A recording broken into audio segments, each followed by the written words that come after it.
Welcome to part 1 of the Canadian Rockies and the Alaskan Inside Passage Escorted Holiday with Signature Journeys. This 20-day experience will take you by road, rail and sea as we embark on a holiday that's certainly one for the bucket list.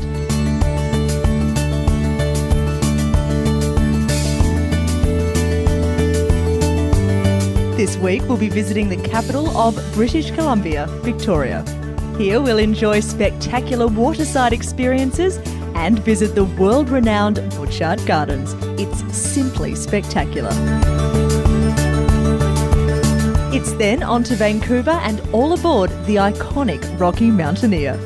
This 2-day rail journey has postcard-worthy moments around every turn. It's impossible to take a bad picture. This is truly a nature lover's paradise.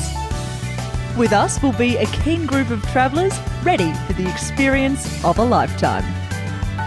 Now to find out about the travel company that tailor-makes Signature Journeys escorted holidays, we caught up with Brett Dan. So I started in travel in 1984 and worked with my business partner Helga Saxara. We worked together closely. In 1999 we decided that we could do things differently, we could do things better, we could actually offer a far more personalised and authentic experience. Today we have 18 locations trading as Hello World, RACT Travel, Cruise Travel Centre and our Signature Journeys division and great events all based here in Newcastle. We were very, very proud and very fortunate in 2014 and 2015 twice, for 2 years running, to win the coveted prize of Australia's Best Travel Agency. We begin our journey in Victoria, the capital of British Columbia, followed by a short cruise across to Vancouver.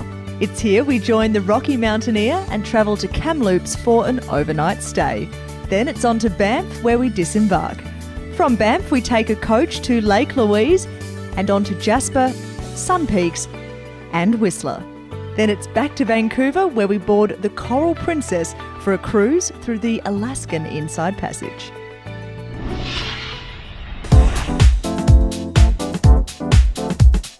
The accommodation on this escorted holiday with Signature Journeys is one of the highest standard.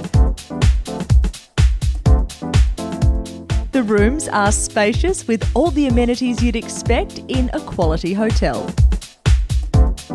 Fabulous accommodation, look, you couldn't ask for anything better. It's up there, it's top class. You walk in, your bags are in your room. From the time you start this tour to the time you finish, you don't touch your bag.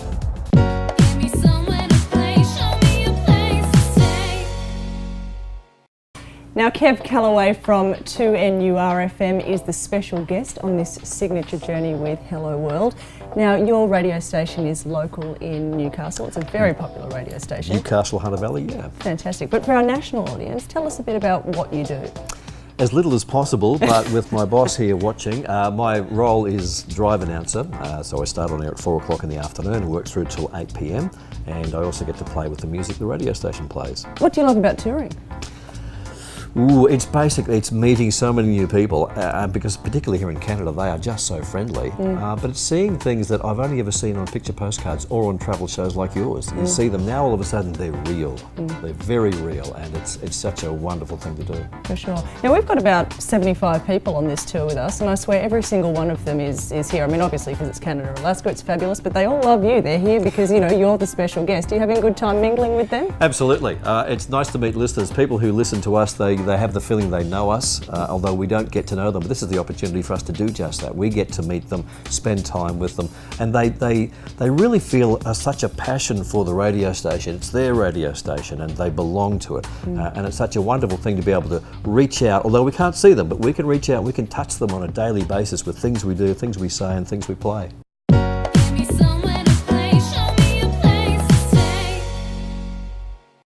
On the southern tip of Vancouver Island, you'll find Victoria, the capital of British Columbia.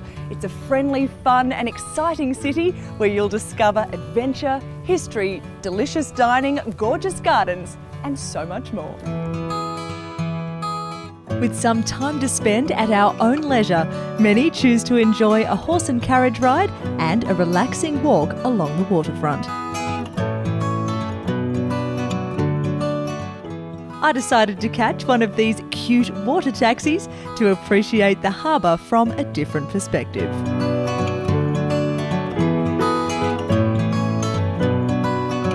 Now it's time to indulge in one of Victoria's most magnificent traditions, tea at the Empress. You'll be treated like a royal with spectacular surroundings, impeccable service, custom-made china and delicious treats. This is one experience not to be missed. Throughout its history, the Fairmont Empress has played host to kings, queens, movie stars and other celebrities. Inside, you'll find shopping and a fabulous dining space where our group enjoyed a delightful social get-together.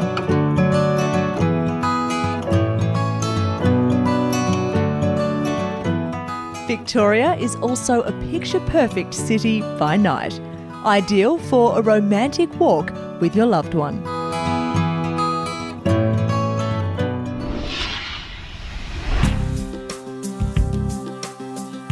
The next day, it's all aboard the coach for a scenic drive to the Butchart Gardens, now a designated natural historic site of Canada. Josh, tell us about the history of the Butchart Gardens. How long has it been here for? The Butchart Gardens have been around for over 100 years. So we started in 1904, originally as a limestone quarry, and we made Portland cement, and Mrs. Butchart transformed this into what is now famous gardens. Fantastic. And is it still family owned and run? Good question. The Butchart Gardens is still family owned, family run by the great granddaughter of the Butchart family. Fabulous. And you've got 55 acres of stunning floral displays. How long do people need to see everything? It's 55 acres, absolutely. It takes, there's almost 2 kilometers of trail, and we'd recommend a minimum of 2 to 3 hours to walk around the gardens. And are the gardens themed? Well, there's no set theme. It is a display garden, but we have a number of gardens such as the Sunken Garden, the Italian Garden, the Rose Garden, and the Bog Garden. So many areas to see. And you also have some restaurants on site if people want to have a coffee or a muffin or something. Very good, yes. Have you had a chance to try any? Not yet, but I will. Excellent. We have 3 restaurants and we serve the afternoon tea, which is served every single day in the original home of the Butchart family. So much to see and do. You could spend all day there and still not see it all. It was lovely. A lot of photo opportunities. I've taken a lot of photos and I've seen a lot of photos and they're absolutely beautiful. They've come out lovely. I've never had a high tea before and it was absolutely beautiful. Thoroughly enjoyed every bit of it. I've met a lot of people on the tour. I've sort of tried to mingle with quite a few. Haven't got round many yet, but the ones I have been absolutely lovely. And what makes it really nice is most of these people are really from around the area that we live. So people that you can actually keep in touch with when the tour's over. Oh, I love the gardens. Not being a gardener, I was a little bit apprehensive about going to the gardens, but the Butchart Gardens were absolutely glorious. Amazing. Magnificent. Really amazing. Never really seen anything like that before in my life. Oh, Chateau Victoria. Marvellous. Marvellous. Yes. We couldn't get over the size of the rooms, and the staff were very, very friendly. Very friendly. And very helpful. We've had 2 different bus drivers, both excellent. The commentary is superb. Yes. Really good. Yeah.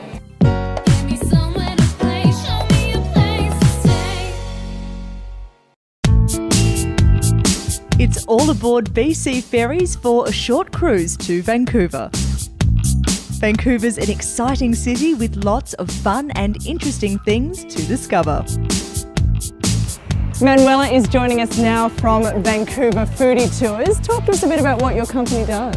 Well, we host tourists and locals alike. We bring them around to different food trucks. So we just like to showcase the wonderful food scene that Vancouver has to offer. Fantastic. And how many food trucks would you visit in your tours? Generally, on one tour, we will visit 4 food trucks and we have 5 tastings. And here we're at Japadog, We is are that right? at Japadog. I'm going to try one of these. This is the Kurobuta Terimeo. Please help yourself. So Japadog is one of the the pioneers of the gourmet street food scene here in Vancouver. It all started with Noriki Tamura. He's the owner and he moved to Vancouver from Tokyo, Japan. When he moved here, he wanted to open a street-side crepe stand, but he wasn't allowed to because the city was under some archaic bylaws. You were not allowed to serve anything other than hot dogs, chestnuts, popcorn, and ice cream. Wow. So during that time, Noriki developed this menu of Japanese fusion hot dogs, which really set him apart from the rest of the vendors. And he became a local celebrity and an international sensation.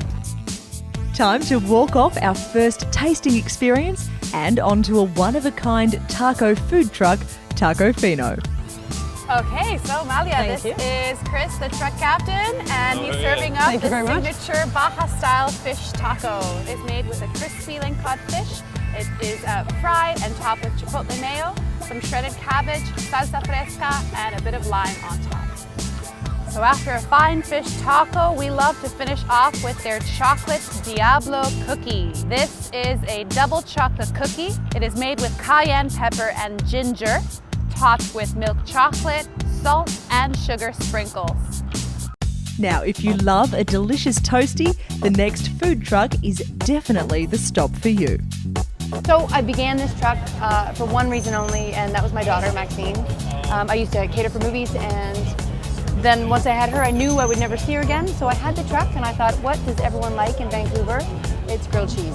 So I started with that, and I've got the basics like I had today. We had the sourdough with the cheddar and the bacon, but we have a different special every week, and sometimes they get a little elaborate. You can put anything in between two pieces of bread, so it's so fun. Yeah. This next food truck is one of the most popular in Vancouver. Now, I love my Indian fare, and this stop doesn't let me down. It's the perfect way to end our walking tour. Just a 20-minute drive from downtown Vancouver, you'll find Grouse Mountain, a mountain playground that has a little something for everyone, and Julia is joining us now. Tell us about some of your top attractions. This summer we are focusing on all the activities around flight. That is our theme this summer, and we have our Birds in Motion demonstration, which involves eagles and hawks and raptors, and guests get to see what they do best. Some free flight, which is quite exciting to watch. We also have 2 resident grizzly bears who live here on the top of Grouse Mountain at the Grouse Mountain Refuge for Endangered Wildlife. Their names are Grinder and Kula, and they are always fun to see. Devon is the wildlife manager here at Grouse Mountain. Now, these grizzlies behind us, you've known them since they were very little. Tell us a bit about them. Yeah, that's right. I've worked with these guys most of their lives. This is Grinder, who's behind us here. They were both, and Kula's around somewhere here, they were both found in 2001, and they were both orphaned out in the wild. So Kula's mom had been struck and killed by a large vehicle, and he was found waiting by her side, and by some conservation officers brought him in and had nowhere to go at that time. Around the same time, Grinder was found wandering alone by himself in the woods. He'd been separated from his mother somehow, and he only weighed 10 pounds, so he was emaciated, basically starving to death and unable to look after himself. And both of them needed a place to go, because at the time, nobody was raising and rehabilitating grizzly bears, so they had limited options. They could go to zoos or they could be euthanized. And so Grouse stepped in and said, well, why don't we build a more natural refuge here so that we can raise grizzly bears in an environment that they would be in the wild, and watch what young cubs need to survive, so that we can learn and hopefully we can help future bears. For more information on Signature Journeys' next Rockies and the Inside Passage departure, and for other Signature Journeys destinations, visit their website. Or visit our website to check out more places to eat, play and stay. For day-to-day updates, there's also our Facebook page. Now don't go away, there's still plenty more to come.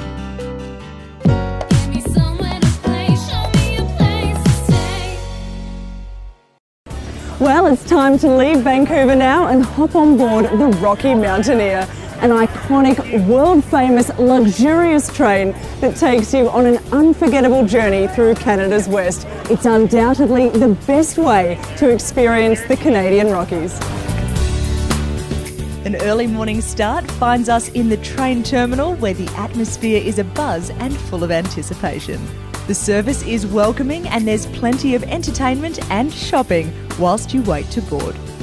As the bagpipe begins, we all gather for the inaugural whistle blowing to signal the official boarding call.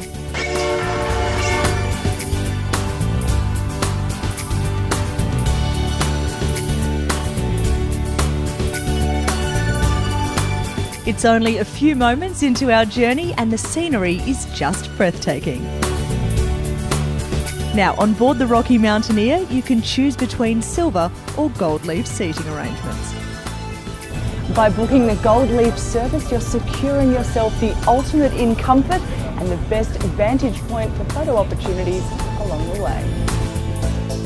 As the rail journey continues, we cross countless bridges and waterways, lush green countryside and mountainous scenery. So Bill, the Canadian Rockies are so iconic. What are the advantages of seeing them by train rather than by foot or by car, for example?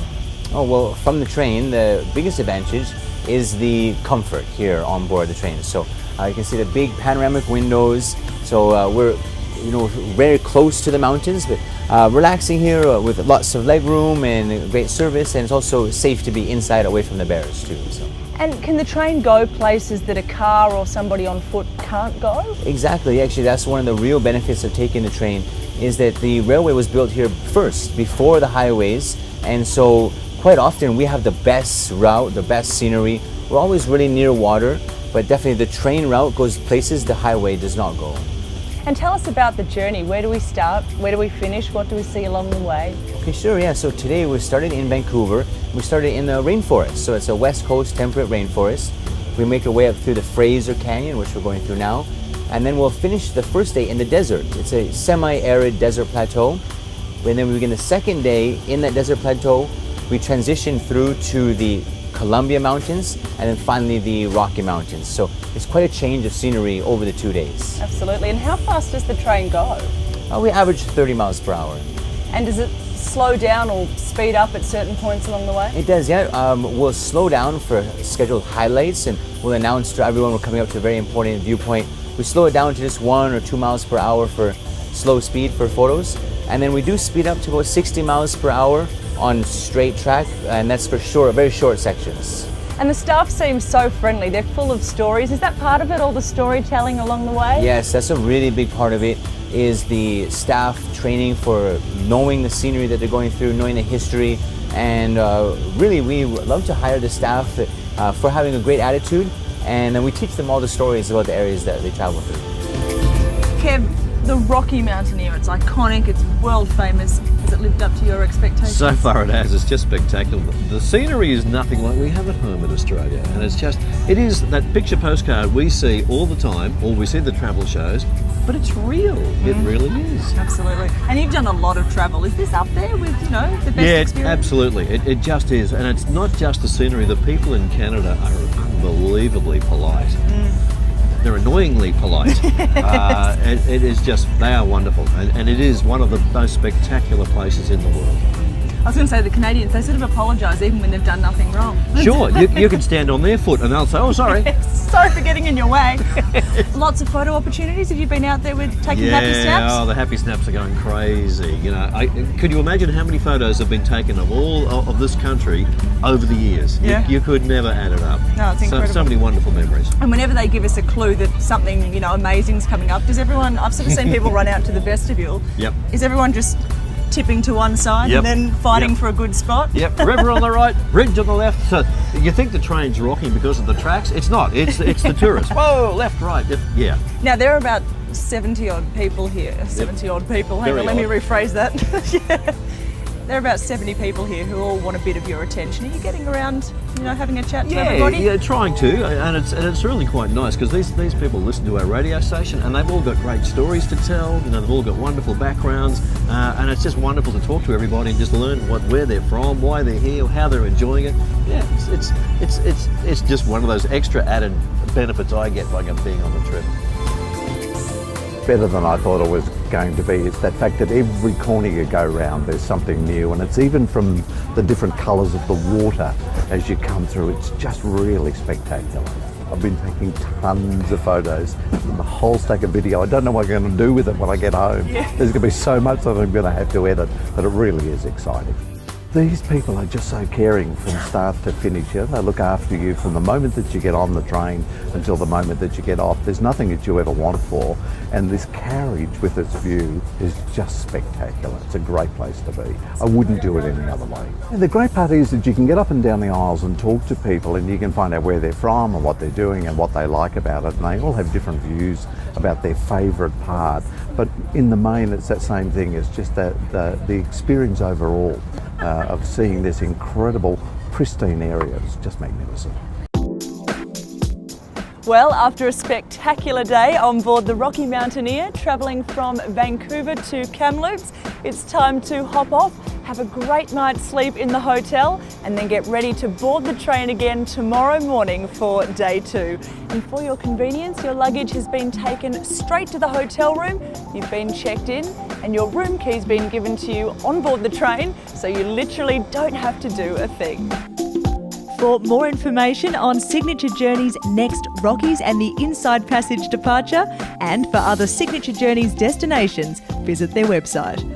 Or visit our website to check out more places to eat, play and stay. For day-to-day updates, there's also our Facebook page. Now don't go away, there's still plenty more to come.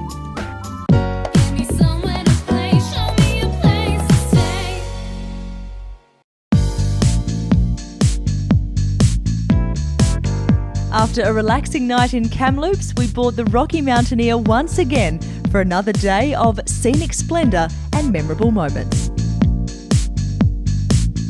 JP is joining us now, and he's the executive chef on the Rocky Mountaineer.